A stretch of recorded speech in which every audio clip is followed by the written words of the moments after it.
several times. New England said, we know what you're going to do. Time to really counter off of that. So the Patriots defense stiffens, forces the punt. Royal on to kick it back to Troy Brown. Brown been the one highlight for the Patriots today. And he'll have to fair catch this one right at the 20-yard line. 42-yard kick, no return. And the Patriots will try to get back into it. They trail by 11. So has been harried and harassed the entire ball game. Trying to get something going with 9:25 left. Trails by 11. He goes right to the shotgun on 1st and 10. And he'll be swarmed under again. Now he dumps it out to Falk. Kevin Falk up near the first down. Singleton makes the tackle. Let me tell you, this guy here has been harassed so much. If I were him, I'd go get a lawyer. This is all just in the second half. I mean, you could get arrested for some of the things they're doing to Drew Bledsoe. And you know, it's not just Sapp. It's been Jones, it's Ahanachi there. Yeah, he's been sacked 5 times, 4 in the first half. As the flag comes out on this completed pass out to Terry Glenn. Bledsoe has been under duress the entire afternoon.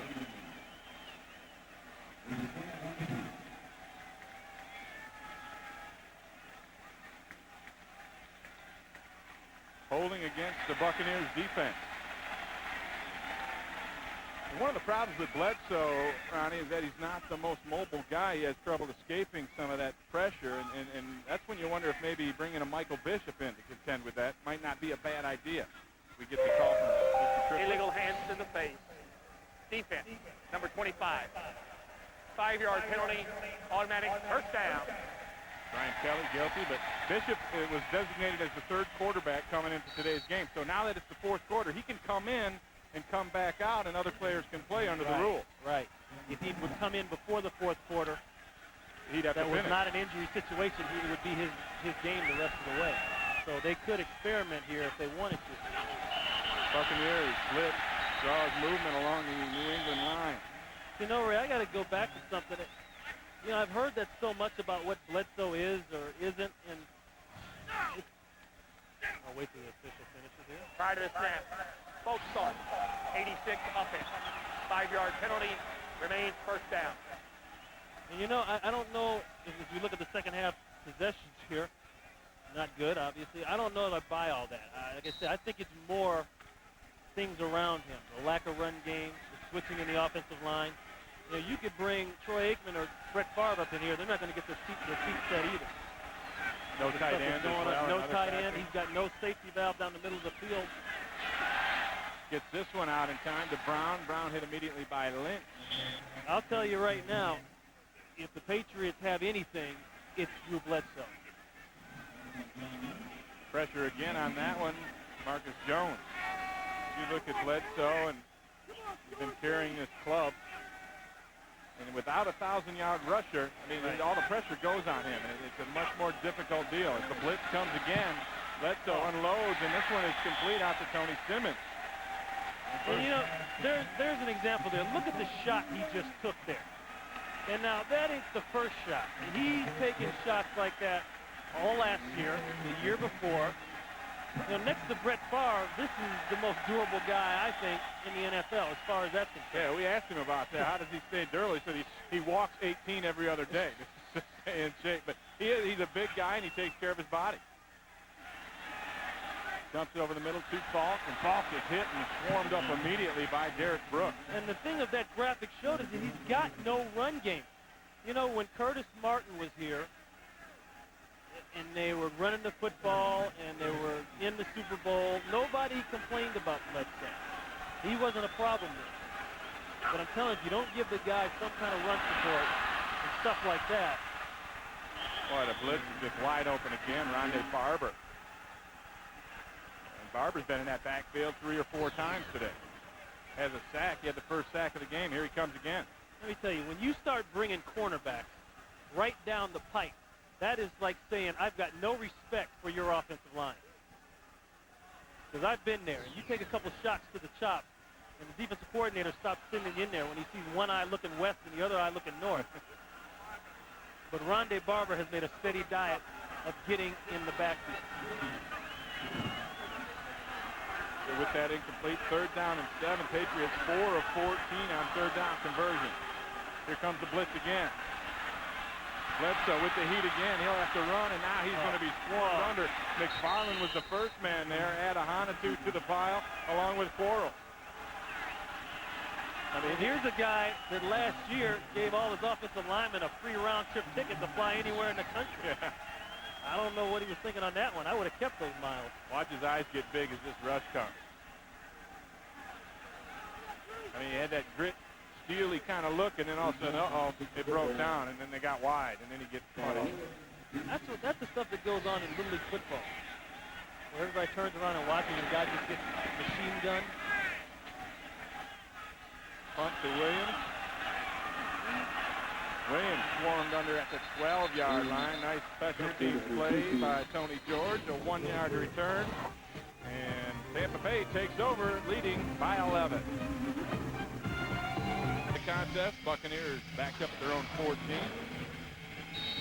And we talked to Tony Dungy yesterday. He said, you know, I'm going to run all stop in the first half. Or, excuse me, done in the first half, all stop in the second half. And he did the opposite. Got done back there right now. Early start. You know, the reason he did the opposite is because prior to the snap, false start, 71, up in. 5-yard penalty, remains first down. Jerry once pushes him back. The reason he did that is because things were tight in the beginning of the game. The Patriots were getting all those special teams plays. This place was rocking. And when things get tight, you go back to what you know. And they know what they can get with Mike Allstott.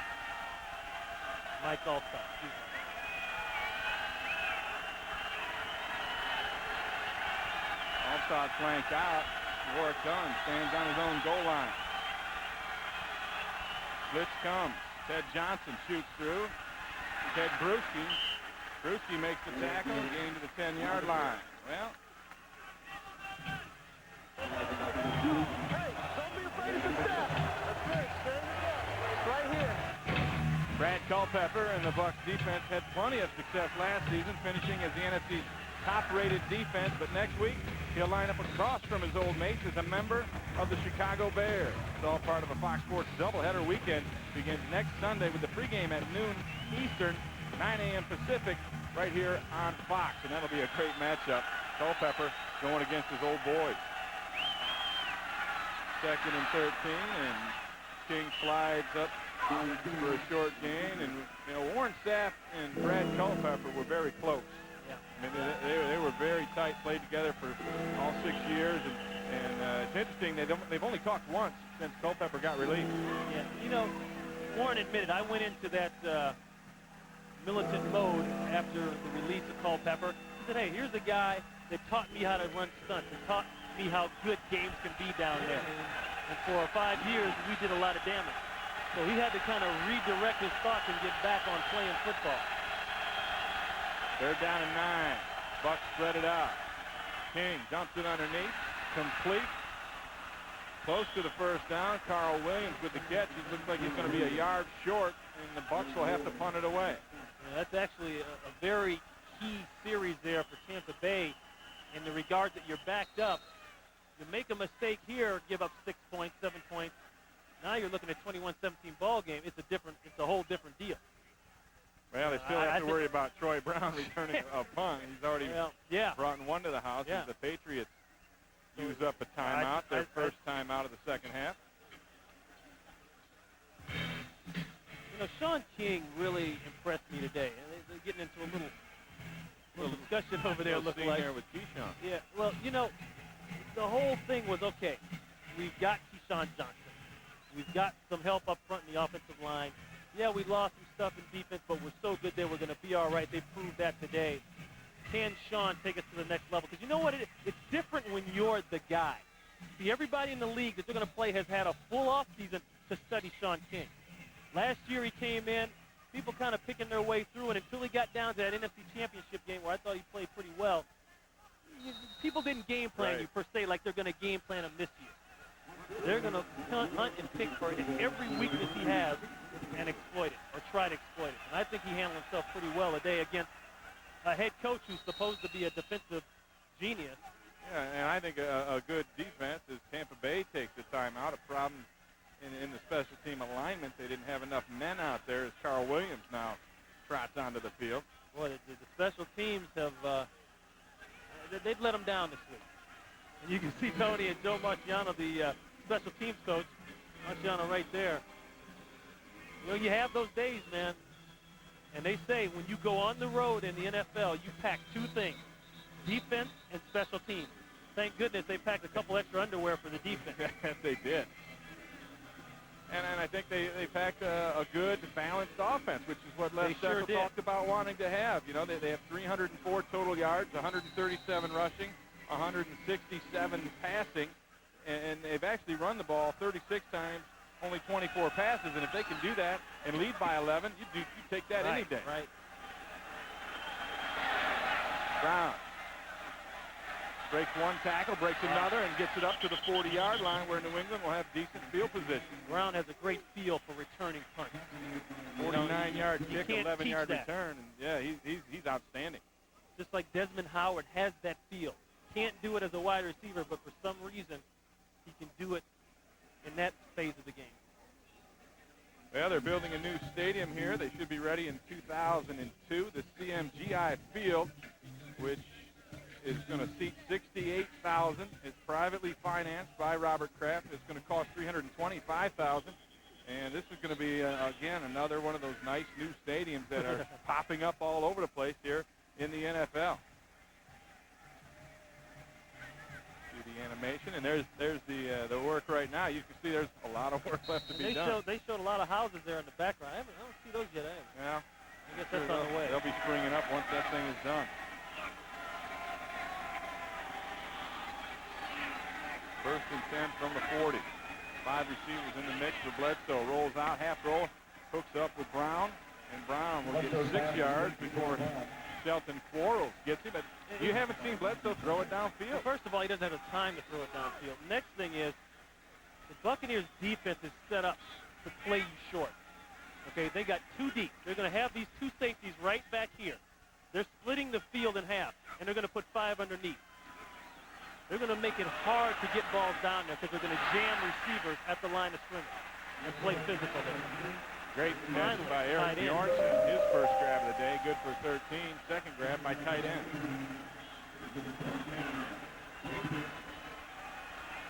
Clock moves, as does the chain.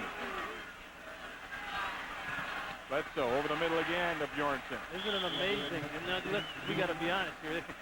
Tampa Bay is feathering off. They'll give it up a little bit. They're not going to give the deep ball right now. Still, that tight end is a guy you have to have in your offensive arsenal. Here comes Barber on that blitz, and he brings it. And he's untouched again. Hits Bledsoe. He lays it up. It can be caught. Touchdown, Terry Glenn.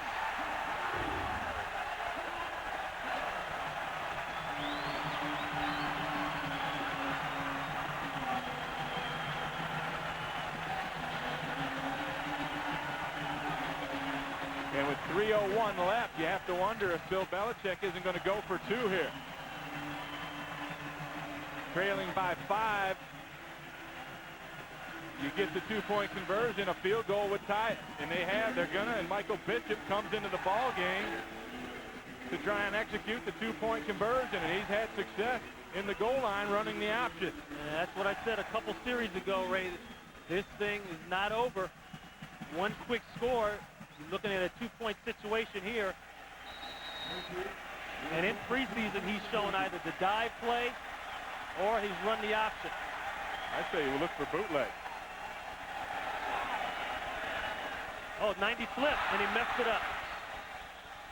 And Warren Sapp comes up with the ball, and you're right. I don't know if I run that. Misdirection flip play, and I don't know if you run it either. The play that's been successful for you in training camp and preseason has been some form of that option. The full house, whether it's the load or the speed, they go with something totally different, but you got to give the credit to Warren Sapp for playing his responsibility. Not many guys can be in that 100-mile-an-hour mode all the time and then be good enough to be disciplined and play their responsibility. Yeah, and that's why Falk dropped that pitch, because Warren Sapp was looking at him. Let's go back to the touchdown. The blitz by Barber hits Bledsoe as he lets it go, but he hung in there. Right, that's the Bledsoe we're talking about. He hangs in, and now this isn't the 2D. This is blitz. It's man-to-man coverage. And I don't know what Donnie Abraham is thinking. You know, you got to know that they need a big play. He feathers off. He's got to protect his inside. He didn't believe that Terry Glenn was going to take him downtown. And he didn't just take him window shopping either. I tell you, you got to take your hat off to Drew Bledsoe. He stood in there. He's taken a pounding, but he's hung in, and now he throws a touchdown pass with 3:01 left to put the Patriots right back in this thing. And, you know, we talked about, well, do you bring Michael Bishop in even before that two-point situation to get something going? I don't know if you do that. You don't know. You don't want to send that kind of message to the team, to the fans. People in this area have seen that before. It's the opening day. You got to give them something, not only your players, but everybody else to hang their hat on for the rest of the season. So with 3:01 left, New England with 2 timeouts. The expectation is that they kick the ball deep, try to stop the Bucs on downs, use those timeouts, and conserve enough time as possible, because they now need a touchdown to pull this game out. Well, they got a little conservative on that last series, but I understand that conservative because they were backed up in their own territory. Now they're expecting an onside kick. And I think that you don't know where this is going to go. This still could go backside. And it burns the timeout from Tampa because they weren't ready for that onside maneuver. And I don't think New England was intending on I don't think they were either. I think they were pulling the Buccaneers' chain. You know what? It's a good timeout anyway, either way, because Tampa Bay was so messed up that even if they kicked away, I don't think they would have been in position to do any blocking. And that's really why you line up like that, because you're going to force them to run around and readjust. And then if you do end up kicking it deep, their return is in a shambles. Yep. So they're going to fake it again. You hear him talking. Brad Seeley said, hey, line up like it's onside, again, and then we'll pull back out. 1 out of 5 onside kicks are converted in the NFL, at least were last year.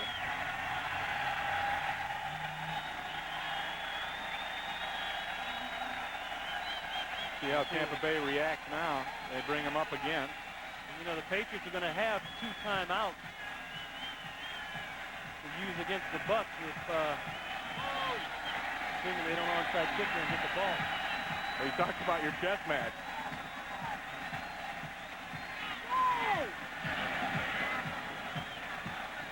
After all that, Vinatieri kicked it deep. Now that's the best coverage right there. Just kick the ball into the end zone. Carl Williams downs it in the end zone, and the Buccaneers will start at their own 20 from the touchback. And all those chess pieces flying over the board, no checkmate there. You know, it's funny, what it comes down to is what it started off as. Les Steckel's offense and Bill Belichick's defense, and the defense has got to get them off the field. You know, you think Tampa Bay shut it down too early? You think they tried to get in that run mode, thinking they controlled this game? Yeah, but why wouldn't you do that? They've had success running a little bit, and you're backed up in your own territory. You know, this is where they got to go back into the playbook a little and go down the field. Well, they start with McDaniel in the backfield. Look for play action. And they run all stop. And he'll pick up 3 yards and a cloud of dust. And you know, New England takes that second timeout. They have 1 left. And there's the thinking right there also. Force them to burn all their timeouts if they can do it. And remember, you have the #1 defense. Defense has been playing great. You're going to punt that ball and say, okay, we're going to make you go 70, 60, and if you can do it, then you deserve to win the game. You're not going to make a mistake and give it away. Yeah, and I think Tampa Bay is playing to their strengths right now. We're a strong running team. We're going to run it down your throat. Right. We're going to make you use your timeouts. We're going to eat the clock up. Right. And if we don't get our first down, we're going to kick it to you, and we're going to play defense. That's exactly what they're going to do. That's Tony Dungy as a defensive coordinator. That's Tony Dungy as a head coach. That's his thinking. And I think that's pretty good thinking. And the key, I guess, for New England is to make this stop. To make the Bucs wilt under this pressure. And that's why you got that guy right there. All 300 pounds of him in the backfield. 2nd and 6.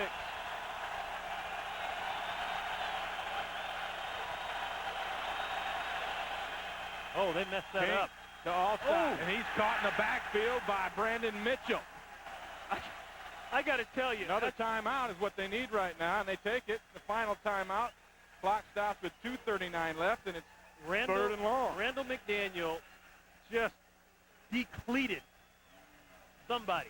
I couldn't see who it was from here. But there was a mix-up, and yeah, they had a mix-up. Didn't get the ball quick enough. Play's going to come this way. Watch Randall McDaniel.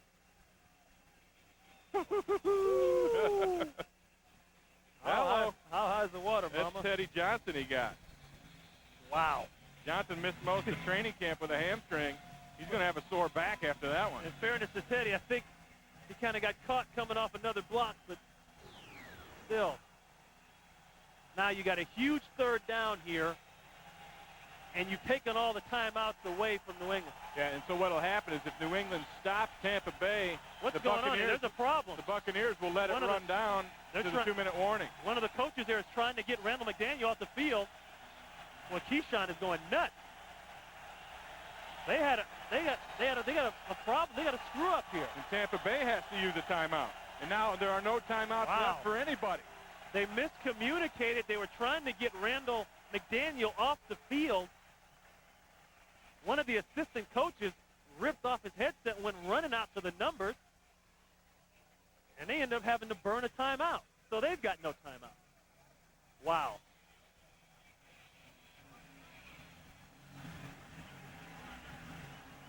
So pandemonium reigns here with 2:39 It makes left. you wonder, were they going to maybe think about a quick kick or something? I don't know what could have been. Yeah, for Randall to come out, why would they be trying to get Randall off the field? I think the Buccaneers, I think they're going to play it safe and run it. I wouldn't mind a play action in this situation, something safe. You have Keyshawn down here all alone, one-on-one with Ty Law. Make him earn his money.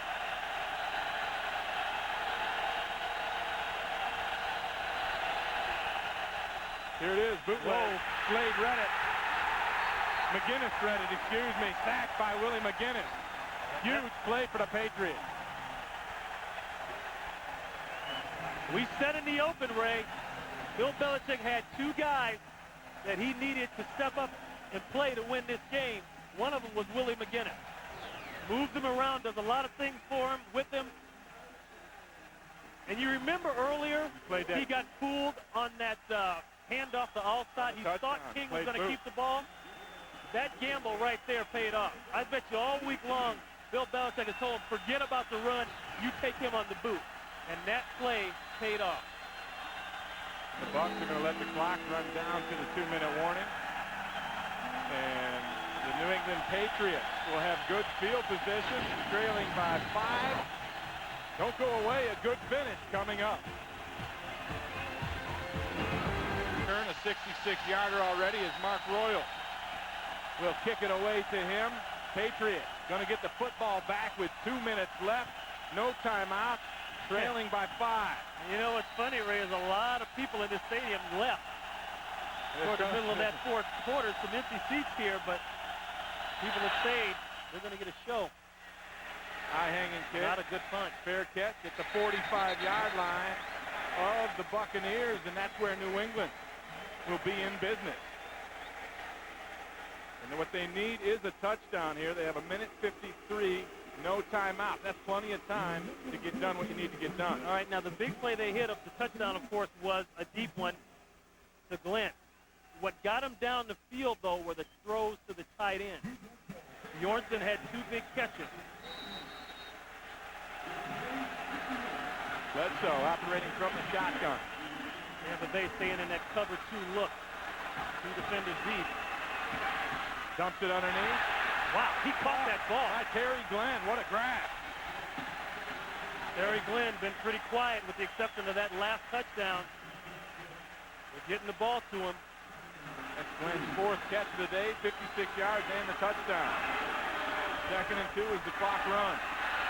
Bledsoe underneath the fault. It'll be very close to a first down as Brooks comes up and makes that play. Wow, no, they gave it to him. First down, That's a first move the down. chain.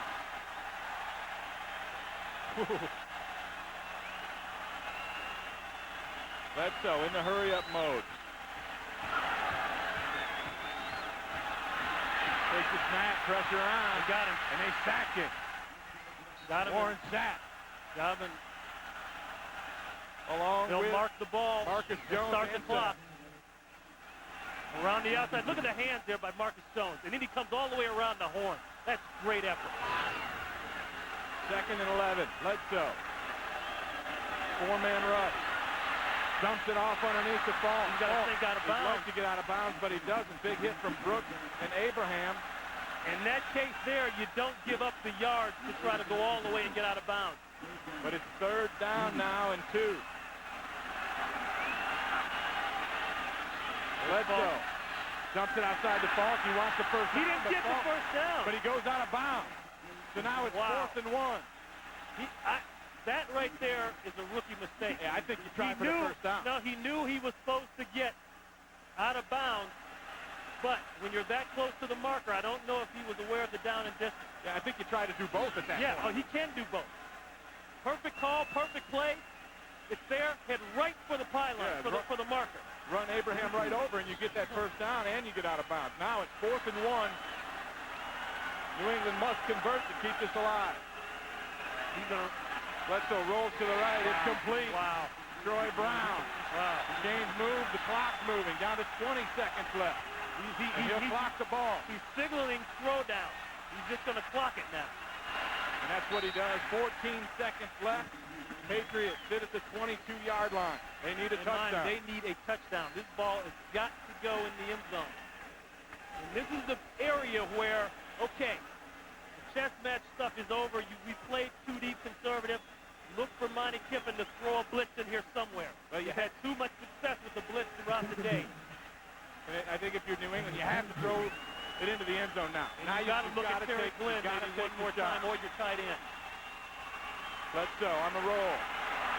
Throwing backside. He's got a man wide open. Incomplete. He was looking for Callaway. Callaway was open momentarily, and then it closed. Let me tell you what, there's not too many quarterbacks that ever played this game that can make a throw like that. This is Callaway, the guy that's been in the league for a million years, played with the Giants. He's trying to go backside. Boy, that's a heck of a long throw. Too long. Yeah, but this is a nice close by Brian Shelley. Gets there and knocks that away. 3rd down and 10. 7 seconds left. Could be the last play. Brown in motion. Bledsoe hit as he lets it go. Incomplete. 1 second left. Wow. Tyoka Jackson with that pressure. And it's 4th down. There's 1 second left. This is it. And Monty Kiffin, the defensive coordinator for the Bucs, has chosen to stay back, play those soft zones here, put the pressure on the quarterback to find somebody. And I think it's because he knows he can get pressure with He that knows front he four. can get the doesn't need a pressure, blitz. right. So it all comes down to this play. Bledsoe will take it out of the shotgun. Got to get hits on those receivers inside. Pump fake into the end zone. Oh, game over. Incomplete, game over. And Tampa Bay hangs on. They win a 21-16 thriller over the New England Patriots. Tony Dungy's son very happy down there with him. And you know the adrenaline is pumping. That's a big the Tampa win Bay for the Buccaneers. In the opener, away from home, you come off an NFC Championship game appearance. Huge win. Tampa Bay 21, New England 16, your final. We'll be back with more from Foxborough in just a moment.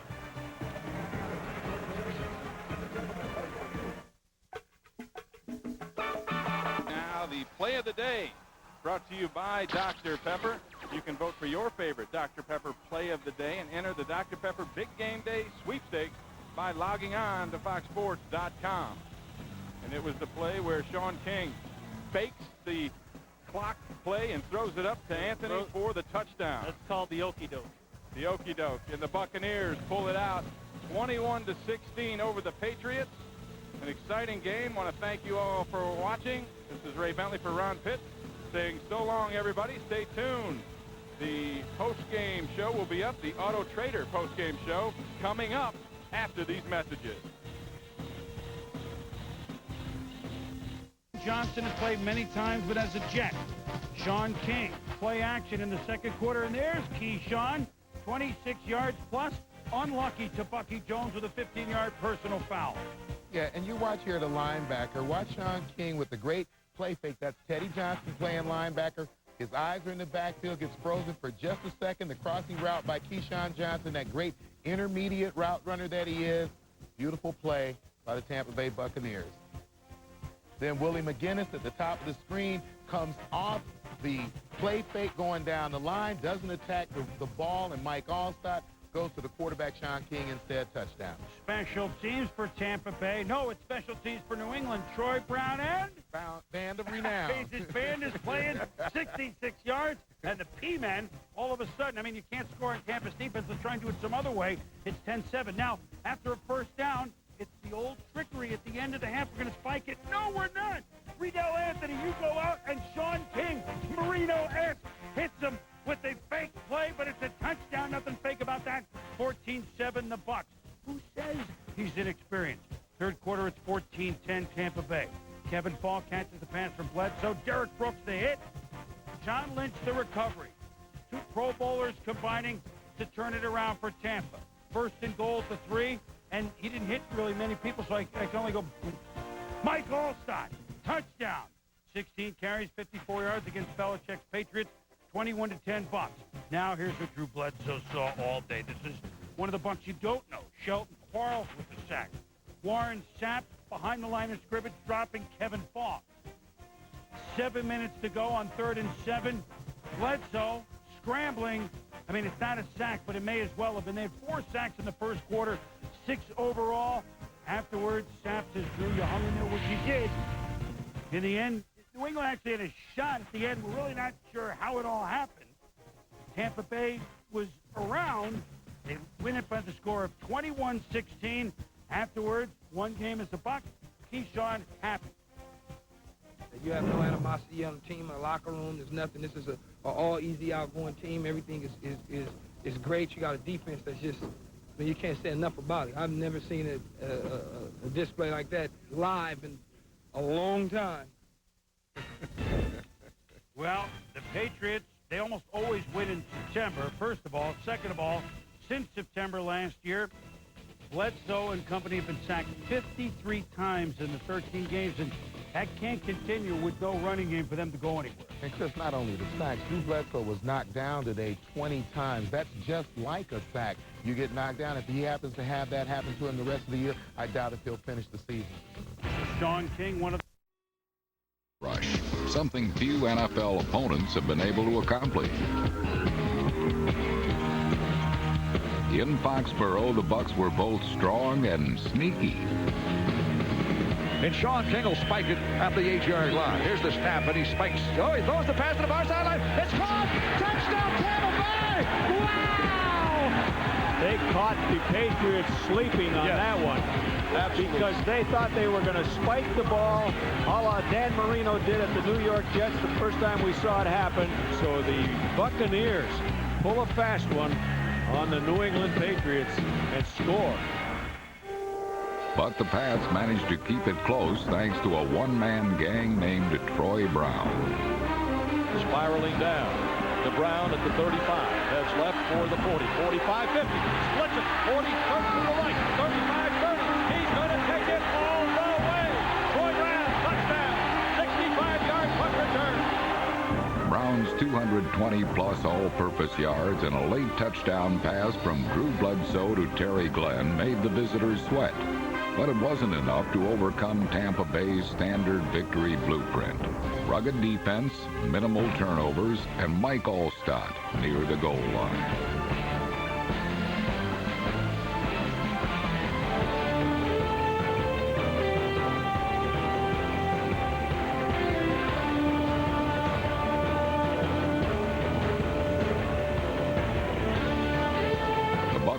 Belichick's 2 rushing touchdowns proved to be the difference as Tampa Bay spoiled Bill Belichick's New England head coaching debut. No doubt Holstad up the gut will be part of the game plan this week in their home opener against division rival Chicago. Coming up on Inside the NFL. Buffalo waited 8 months to get their revenge against Tennessee and needed no... Shy, but we'll try to draw them